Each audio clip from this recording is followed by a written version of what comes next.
as Hurricane Irma continues to show no mercy. Just a hellstorm. The fire.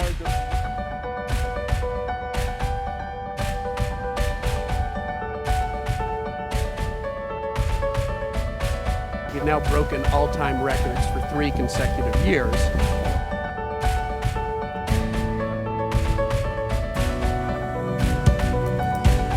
What happens in the Arctic doesn't stay in the Arctic. It's a hoax. I mean, it's a money-making industry, okay?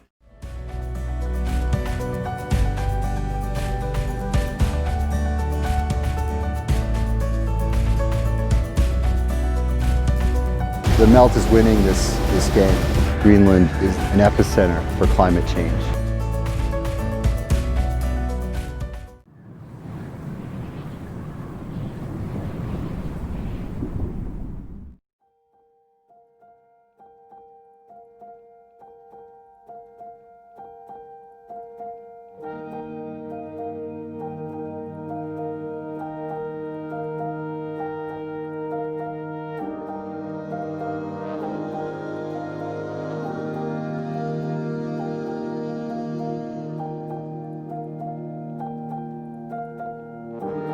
It's only from the air that you really get a sense of the scale and the enormity of this ice sheet. And what's just staggering to imagine is that in the center of the island, this ice is 2 miles thick.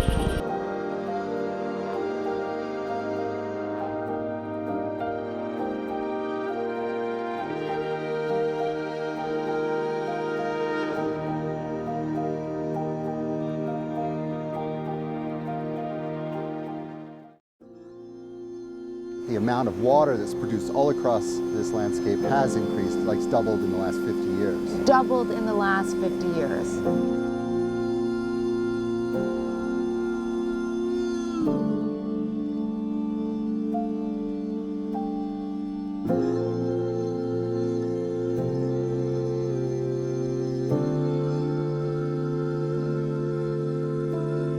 This water cascades down thousands of feet and eventually makes its way to the bed.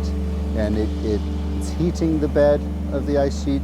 Everything's kind of stacking up that the ice is going faster than forecast. Some hunters are difficult to find some reindeer in this area because the heavy smell of the bush fire is a very strong smell. I know the reindeer and the wildlife doesn't like it.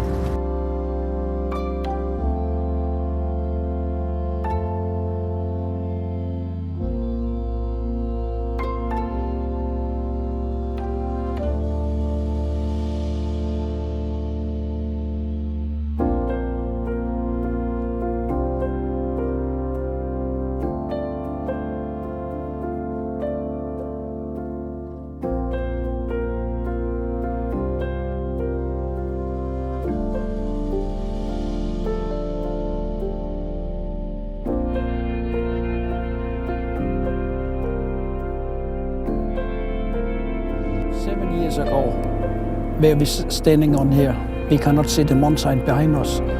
The glacier was closer and very taller. Between 2012 and 2015, the glacier behind us lost 30% less. So we can see how fast the change here. There's a whole Greenland ice sheet here. We're talking about around 7 meters sea level rise.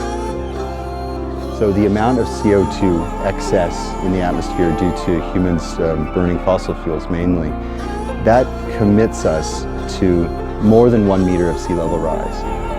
But the iceberg getting smaller, the glacier moving too fast.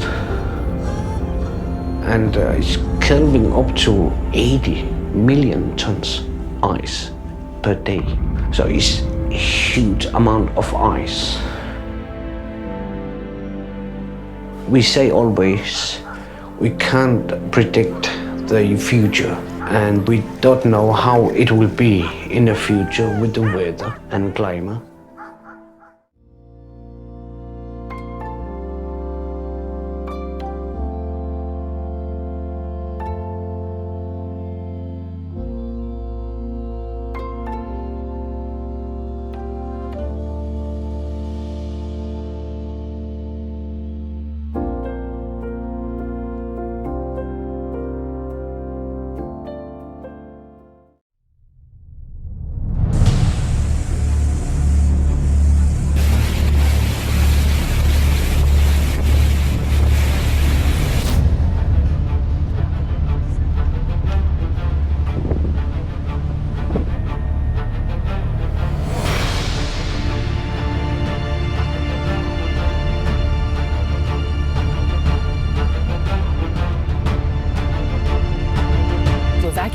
hundreds of thousands of people, but many of the emergency shelters are overcrowded with no means of social distancing.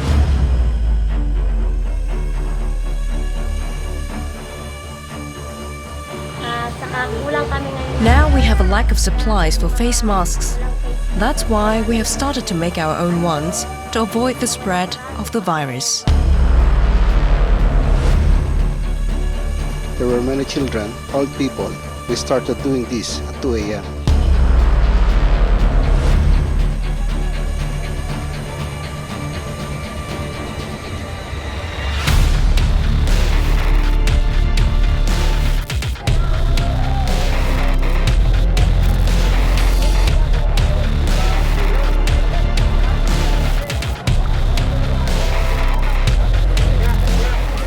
From the beginning, various government agencies have already been mobilized to respond to the situation on the ground. Kaya lang yung current ng tubig, hindi ko na kaya eh. Mayang malakas na pagpapunta na rito, kaya hindi na kaya. Dahil paris-pres ako, bilang kura-paro ko, gusto kong malaman kung ano rin yung nangyayari dito sa nasasakupan naming kapilya. Pag may binabalita sa TV na may sako ng bagyo, may habagat, ninenervyos po kami kasi malalim po yung baha dito. Minsan po yung may prensa nga po, hindi pag malalim ang baha, hindi gumagana, laging nasisira. Ang problema po namin kasi talaga financial. Sa isda mais ko, kumikita ko ng 400. Isang araw, isang 300 lang, isang matumal. Pag may baha po, hindi ako na makapaghanap buhay araw-araw. Yun inuna namin agad. Sinasabit na namin sa para wag lang mabasa. Yung mga libro, pabayaran mo yun. Lalo yung mga papeles, may mga birth certificate, kailangan ingatan mo yun. Ay mahirap uli kumuha. Yung mga capacity ng pumping station natin. Kasi ma'am, sa baha po, ma'am, isa na po talaga yung basura. Nag-i-stack up sa grenades, kaya hindi makadaloy ang tubig diretso. Pagka malakas talaga ulan, continuous, kahit i-maximize namin, 4 na pumps na pinapaandar namin, pagka sobrang lakas, di na niya na kayang i-drain yung flood. Sana po, panatilihin po natin ang area natin na maging malinis at saka hindi lang po para sa atin yun, kundi para po sa ating mga anak.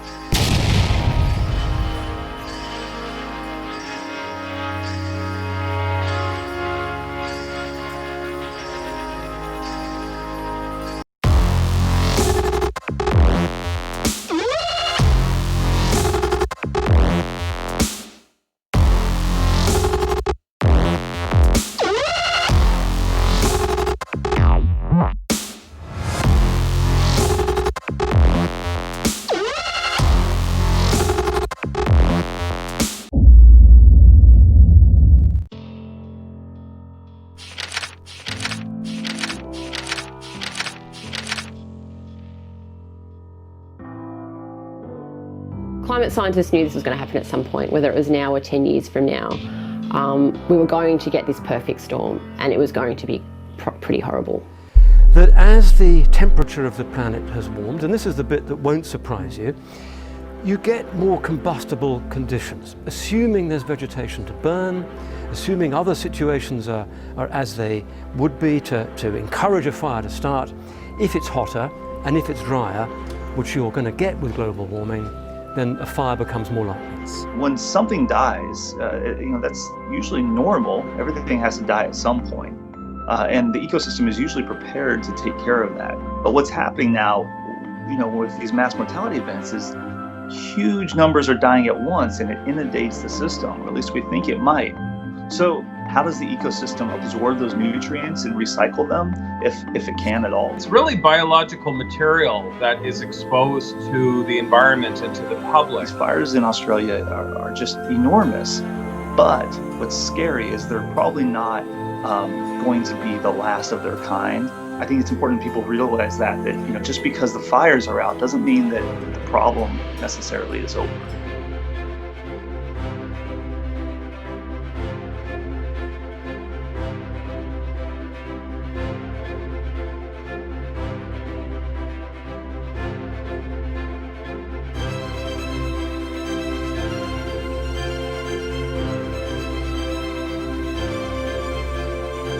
right here, right now. We are the primary cause, and that only we have the power to stop it.